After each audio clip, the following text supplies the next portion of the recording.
안녕하십니까? 오늘 또 부활절을 맞이해서 부활의 은총과 부활의 놀라운 축복이 여러분과 여러분들 가정 속에 충만하시기를 간절히 축복합니다. 오늘은 부활주일입니다. 예수님께서 인류의 죄짐을 짊어지시고 십자가에서 죽은 지 3일 만에 다시 살아난 날인 것입니다. 십자가의 사건이 죄 문제를 해결하는 사건이라고 한다면 예수님의 부활 사건은 오늘 우리들에게 생명의 부활의 길을 열어주는 중요한 사건이라고 말할 수가 있는 것입니다. 예수님은 우리에게 있어서 부활의 첫 열매가 되셨습니다. 여러분, 예수님께서 부활의 첫 열매가 되셨다라고 하는 것은 무엇을 의미하는 것일까요? 우리도 예수님을 따라서 부활하게 된다라고 하는 것입니다. 예수님의 부활이 우리의 부활이요, 예수님의 생명이 우리의 생명이요, 예수님이 계신 저 천국이 우리들의 것임을 우리에게 말씀하고 있는 것이 바로 부활 사건이라고 말할 수가 있는 것입니다. 그러므로 부활 사건은 너무너무 중요한 사건이라고 말할 수가 있는 겁니다. 여러분, 예수님의 부활 사건은 어떤 사건입니까? 초이성적이고 초과학적인 사건인 것입니다. 그러게 이성적으로나 과학적으로는 도저히 설명할 수 없는, 설명이 되지 않는 사건이라고 말할 수가 있고 믿기 어려운 사건이라고 말할 수가 있는 겁니다. 그래서 수많은 사람들이 이 부활의 사건을 실제적인 사건이 아니라 상징적인 것으로 그렇게 해석을 하려고 하는 것을 볼 수가 있습니다. 육체적인 부활이 아닌 정신적인 부활로 주님을 사랑하는 사람들의 마음속에 늘 주님이 살아계신다는 것으로 일축해 버린다라고 하는 말입니다. 어떻게 죽은 자가 살아날 수가 있느냐? 이것은 도저히 있을 수 없는 일이다 라고 말합니다. 도저히 있을 수 없는 일이요, 말도 안 되는 소리라고 그렇게 말들을 하는 것입니다. 여러분, 그러나 성경은 이에 대해서 뭐라고 말씀하고 있지요? 예수님의 부활 사건은 실제적인 사건이요, 역사적인 사건이라고 우리들에게 말씀하고 있는 것을 보게 됩니다. 그리고 여기에 따른 수많은 증거들을 우리들에게 제시해주고 있습니다. 여러분, 그 증거들이 무엇이죠? 첫 번째는 빈 무덤을 들어서 우리들에게 말씀하고 있는 겁니다. 마땅히 있어야 될 예수님의 시신이 무덤 속에 없었다라고 하는 것입니다. 이것이 바로 부활의 첫 번째 증거라고 그렇게 말을 합니다. 또한 막달라 마리아와 다른 마리아의 증언입니다. 이른 새벽에 예수님의 무덤을 찾았던 막달라 마리아와 다른 마리아의 증언인 것입니다. 여러분, 그들의 증언이 무엇이었습니까? 오늘 18절에 보게 되면 이렇게 말씀합니다. 내가 주를 보았다. 내가 주를 보았다라고 증거하고 있는 것을 보게 됩니다. 그 다음에는 천사들의 증언입니다. 마태복음 28장 5절에 6절에 보게 되면 천사들이 하늘에서 내려와서 이렇게 말합니다. 너희가 십자가에 못 박히신 예수를 찾는구나. 그가 여기 계시지 않고 살아나셨느니라. 와서 그가 누우셨던 것을 보라고 그렇게 증언합니다. 그 다음에는 예수님의 증언입니다. 마태복음 28장 9절에 이렇게 말씀합니다. 예수님께서 친히 찾아오셔서 막달라 마리아와 다른 마리아에게 찾아오셔서 평안하냐고 묻고 계신 것을 보게 됩니다. 예수님께서 직접 자신의 부활을 증거하고 있는 것을 볼 수가 있는 것입니다. 그리고 경비병들의 증언입니다. 예수님의 무덤을 지키고 있던 경비병들의 증언입니다. 그들은 부활의 아침에 일어났던 일들을 대제사장들에게 상세하게 설명을 하게 된 것입니다. 그런데 그러한 일들을 전해 들은 대제사장들이 어떻게 했습니까? 돈으로 그들의 입을 막았다라고 하는 말입니다. 이유가 무엇입니까? 만일에 예수님의 부활의 사건이 사람들에게 증거되게 되면 결국에 큰 혼란에 빠질 것이 두려웠던 것입니다. 그리고 예수님의 제자들의 증언입니다. 그리고 당시에 수많은 사람들이 예수님의 부활을 체험하게 된 것입니다. 그리고 예수님께서는 부활하시고 난 후에 제자들과 40일 동안을 함께 지내셨다라고 하는 말씀인 것입니다. 그리고 감람산에서 승천하시게 된 것입니다.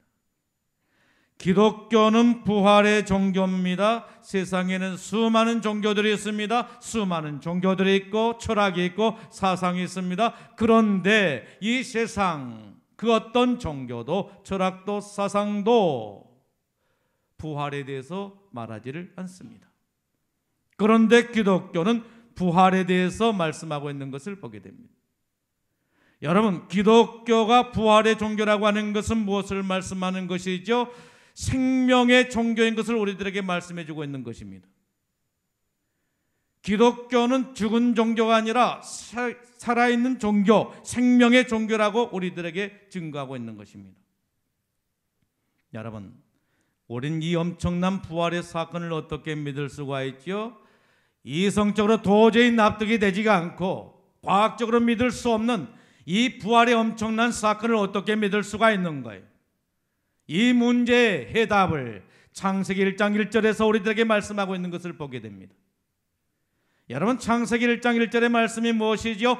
태초에 하나님이 천지를 창조하시니라. 할렐루야. 여러분, 우리가 믿는 하나님이 어떤 분이시라고 말씀하고 있는 거예요?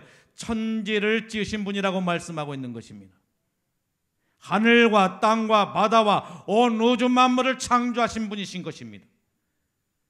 그리고 그분은 생명을 지으신 분이신 것입니다.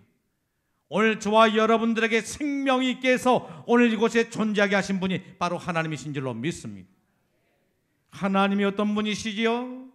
무에서 유를 창조하신 분이신 것입니다. 이런 능력의 하나님, 기적의 하나님을 믿는다라고 한다면 우리가 어떻게 부활에 대해서 의문을 가질 수가 있겠느냐는 것입니다. 기독교는 부활의 종교인 것입니다. 생명의 종교인 것입니다. 죽은 종교가 아닌 것입니다. 생명의 종교임을 예수님께서는 부활 사건을 통해서 우리들에게 증거하고 있는 줄로 믿습니다. 여러분, 오늘 말씀의 내용이 무엇이죠? 예수님을 사랑했던 막달라 마리아가 이른 새벽에 예수님의 무덤을 찾게 된 것입니다. 예수님의 무덤을 찾아서 보았더니 거기에서 어떤 일이 일어나고 있었지요? 예수님의 무덤을 가로막고 있던 돌이 굴려져 있는 것입니다. 돌이 옮겨져 있는 거예요.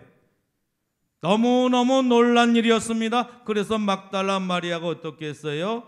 베드로와 요한을 찾아가게 된 것입니다. 베드로와 요한을 찾아서 사실 이야기를 하게 된 것입니다. 예수님의 무덤을 찾았더니 예수님의 무덤을 가로막고 있던 돌이 다른 곳에 옮겨져 있다라고 그렇게 전하게 된 것입니다. 그러자 베드로와 요한이 어떻게 했어요?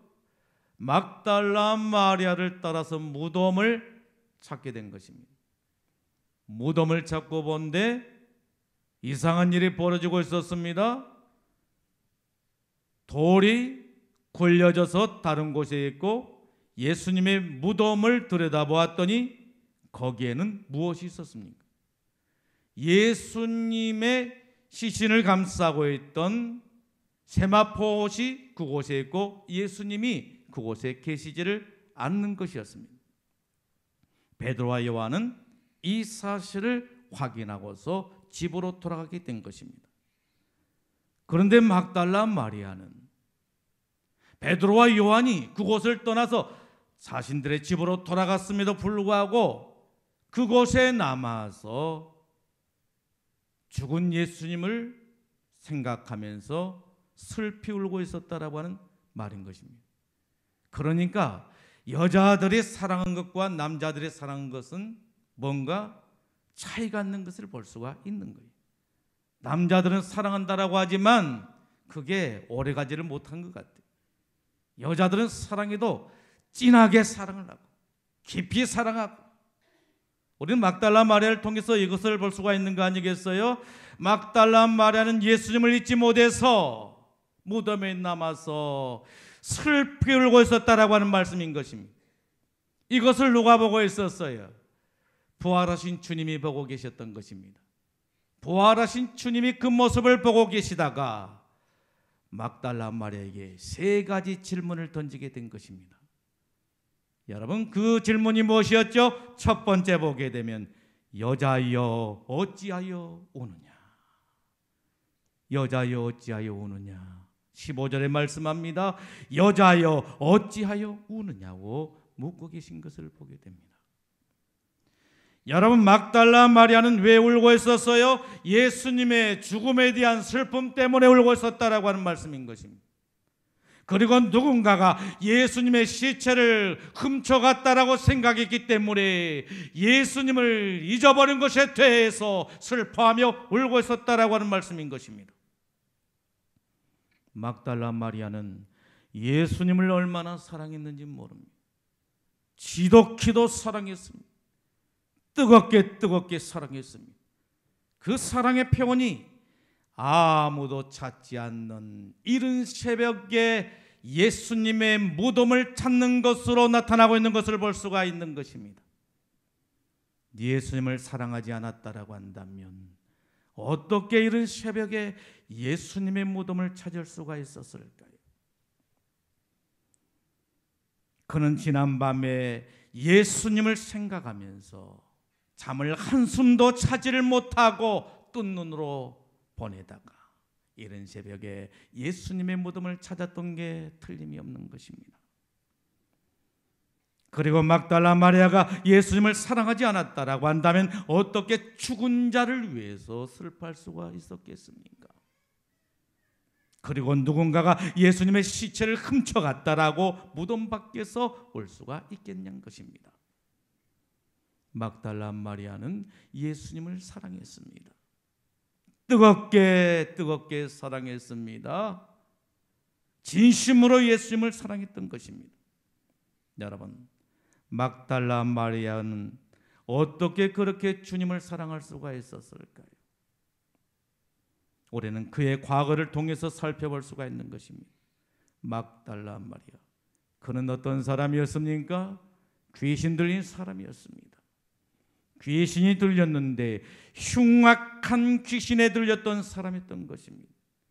귀신도 하나만 든 것이 아니라 7씩이나 든 사람이었습니다. 그래서 귀신들에게 끌려다니면서 참으로 고달픈 인생을 살고 있었다라고 하는 말씀인 것입니다. 온갖 잡신에 사로잡혀서 육체적으로, 정신적으로, 영적으로 참으로 심각한 상태에 빠져서 살고 있었다라고 하는 말입니다.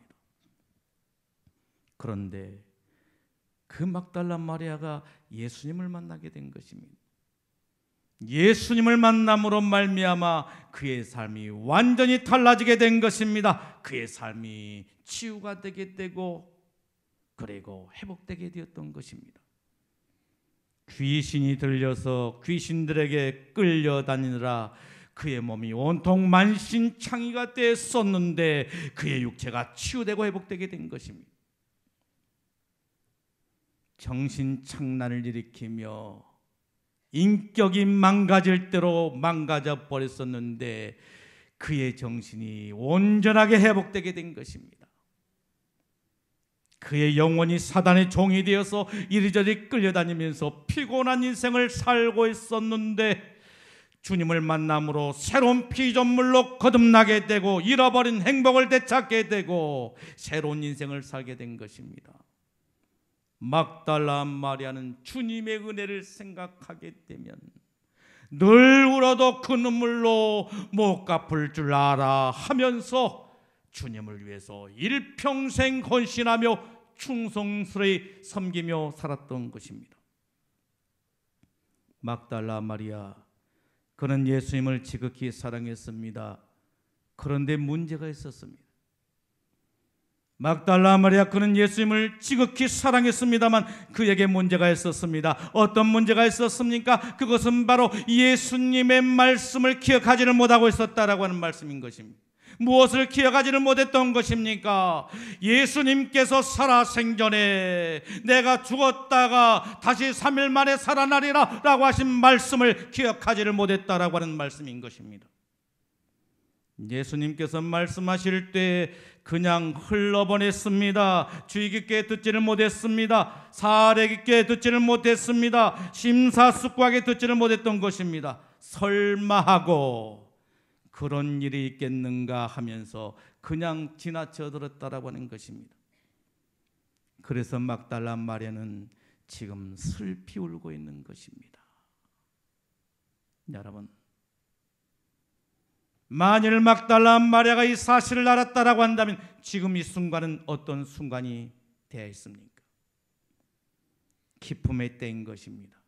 슬픔의 때가 아니라 기쁨의 때인 것입니다. 절망의 때가 아니라 희망을 노래하는 때인 것입니다. 그런데 막달라 마리아는 이런 사실을 모르고 있었다라고 하는 것입니다. 그래서 슬퍼하며 절망에 빠져 있었던 것입니다. 이러한 막달라 마리아를 향해서 천사가 묻습니다. 여자여 어찌하여 우느냐? 여자여 어찌하여 우느냐? 그리고 주님께서도 막달라 마리아를 향하여 묻고 계십니다. 여자여 어찌하여 슬퍼하며 울고 있느냐? 여러분, 이 물음은 무엇을 위한 물음이었습니까? 막달라 마리아의 불신앙을 책망하는 물음이었던 것입니다. 오늘 우리들도 마찬가지입니다. 우리가 주님을 잊어버렸을 때, 주님을 인식하지 못하고 살 때, 우리가 시험에 빠졌을 때, 어려운 일이 닥쳤을 때, 주님을 인식하지 못하고 주님을 잊고 살았을 때 막달라 마리아처럼 우리들도 슬퍼할 수밖에 없고 절망할 수밖에 없다라고 하는 사실인 것입니다. 주님께서는 히브리서 11장 6절 말씀을 통해서 우리에게 이렇게 말씀하십니다. 믿음이 없이는 기쁘시게 못하나니 하나님께 나가는 자는 반드시 그가 계신 것과 그를 찾는 자들에게 상 주시는 이심을 믿어야 할지니라. 여러분 믿습니까? 하나님이 살아계신 것을 믿습니까? 예수님께서 죽은 자 가운데서 3일 만에 부활하신 이 사실을 믿고 계십니까? 예수님께서 십자가에 죽으시고 3일 만에 다시 살아나신 이 사실을 믿습니까? 그리고 그 주님께서 부활하셔서 성령으로 다시 오셔서 우리와 함께하고 계신 것을 믿습니까? 그리고 그 주님을 찾는 자들에게 상 주시는 이심을 믿습니까? 오늘 저와 여러분들이 부활의 주님을 믿는다라고 한다면 부활의 주님께서 여러분들을 만나 주실 것이요, 여러분들이 그 주님을 향하여 부르짖고 구하게 된다라고 한다면 여러분들에게 가장 좋은 것을 선물로 허락하여 주실 줄로 믿습니다. 주님께서는 마태복음 7장 11절 말씀을 통해서 이 시간 저와 여러분들을 향하여 말씀하십니다.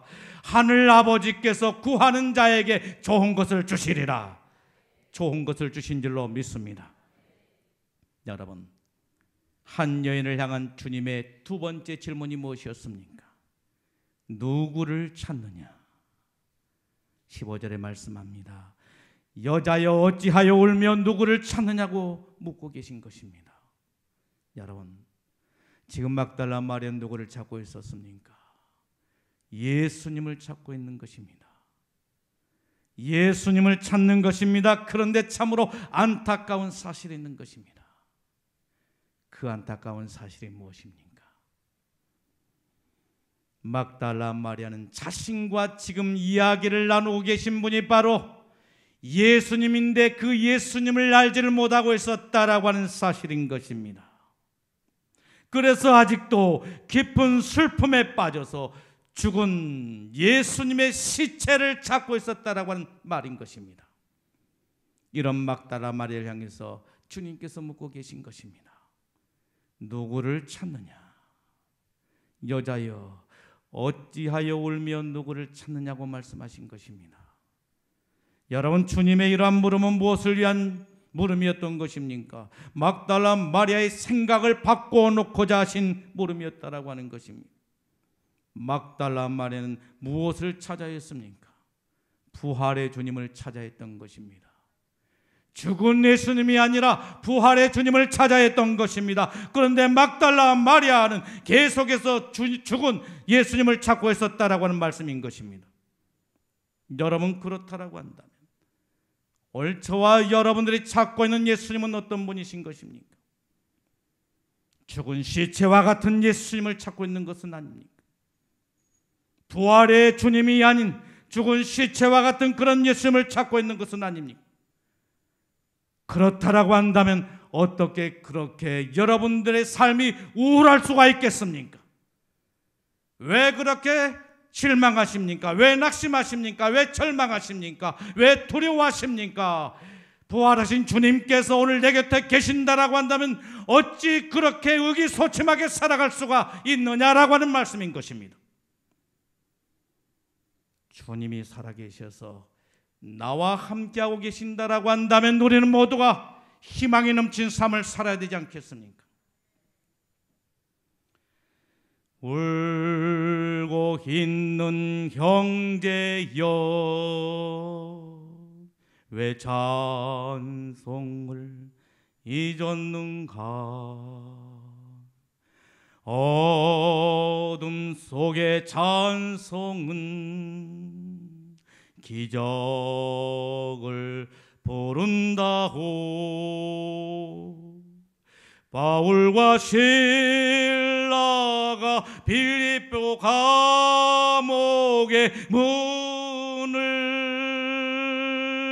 찬송으로 열었다오. 고통의 문을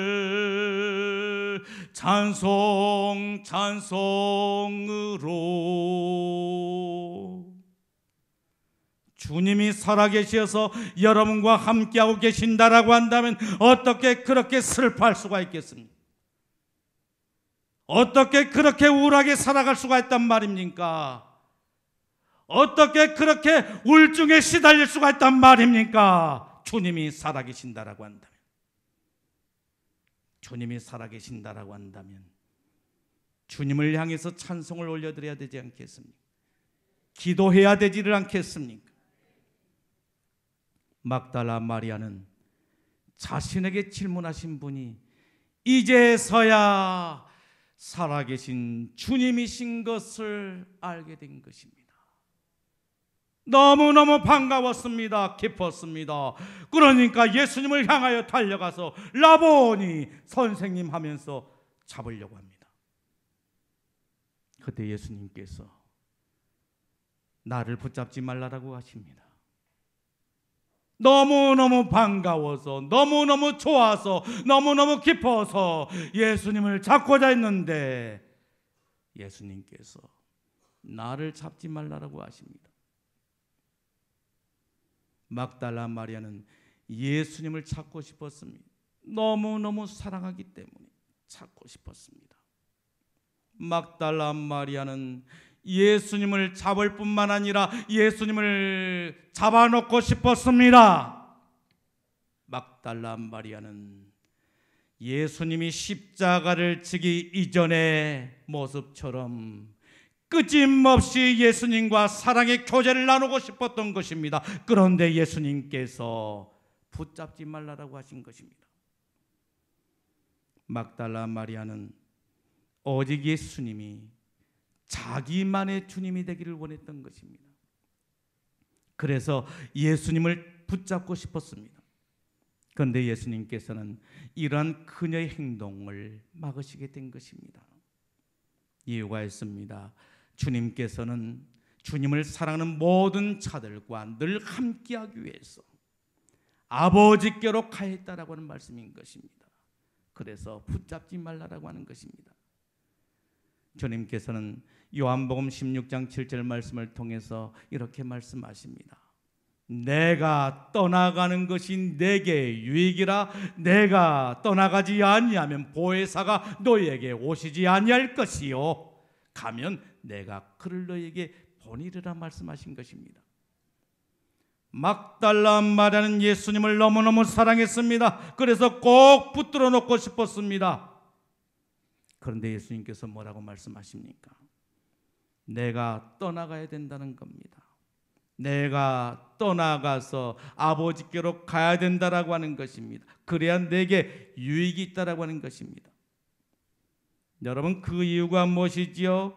내가 떠나가야만이 보혜사 성령이 내게 오신다라고 하는 것입니다. 보혜사 성령.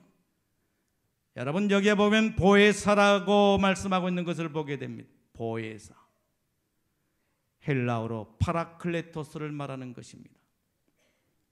이 말은 두 단어가 합쳐져서 하나의 단어를 이루고 있는데, 파라라고 하는 곁에라고 하는 말과 파라클레토스라고 하는 부름을 받는다라고 하는 의미인 것입니다.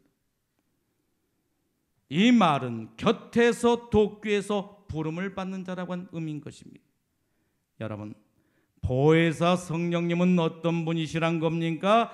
우리들 곁에서 우리들을 위로하시고 우리를 도와주시고 우리의 상담자가 되어주시고 우리를 변호해 주시고 우리를 가르치신 분이시다라고 하는 말씀인 것입니다. 그런데 그 성령님을 보내주시기 위해서 주님께서 떠나신다는 것입니다. 그래서 나를 붙잡지 말라는 것입니다. 예수님께서는 슬픔 때문에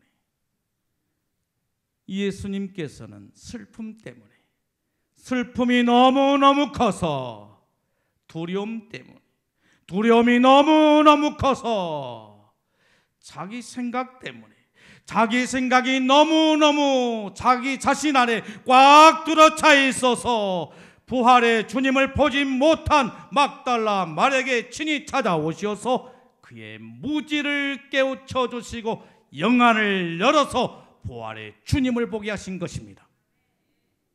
이처럼 오늘 우리들에게도 부활의 주님이 친히 찾아오셔서 우리의 무지를 깨우쳐 주시고 우리의 영안을 열어서 부활의 주님을 보게 하시는 놀라운 축복이 이 시간 저와 여러분들에게 있어지기를 예수님의 이름으로 축복합니다. 그래서 슬픔이 기쁨으로, 절망이 소망으로, 어둠이 빛으로, 죽음이 생명으로 바뀌어지는 놀라운 축복이 이 시간 저와 여러분들에게 있어지기를 예수님의 이름으로 축원합니다. 사랑하는 성도 여러분, 부활의 주님께서는 무덤가에서 슬피 울고 있는 막달라 마리아에게 세 가지 질문을 하셨습니다. 어찌하여 우느냐? 여러분은 어찌하여 울고 계십니까? 무엇 때문에 슬퍼하십니까? 무엇 때문에 울고 계십니까? 여러분을 아프게 하고 슬프게 하는 것이 무엇입니까? 누구를 찾냐고 묻고 계십니다. 누구를 찾고 계십니까? 죽어서 시체와 같은 예수님을 찾고 있는 것은 아닙니까? 아닙니다. 주님은 저와 여러분들을 향하여 말씀하고 계신 것입니다. 죽은 자 가운데서 3일 만에 부활하신 능력의 주님, 기적의 주님을 찾으라고 말씀하고 계신 것입니다. 그리고 나를 붙잡지 말라라고 하십니다. 우리 주님은 어느 특정인의 주님이 아니라 우리 모두의 주님이 되신 것입니다. 주님을 사랑하는 모든 사람의 주님이 되신 것입니다. 그렇기 때문에 모든 사람의 주님이 되기 위해서 아버지께로 가서 다시 성령으로 오시기 위하여 성령으로 오시려고 나를 붙잡지 말라라고 하신 것입니다. 그 주님께서는 약속하신 대로 오순절에 성령으로 오셨습니다. 그리고 지금 우리와 함께하고 계신 것입니다. 내 안에 계십니다. 내 곁에 계시는 것입니다. 그리고 우리들을 의의 길로, 진리의 길로, 생명의 길로, 영생의 길로, 부활의 길로, 축복의 길로 인도하고 계신 줄로 믿습니다. 이 부활의 주님을 붙잡고 승리하는 여러분들의 삶이 되기를 예수님의 이름으로 축복합니다. 기도하겠습니다.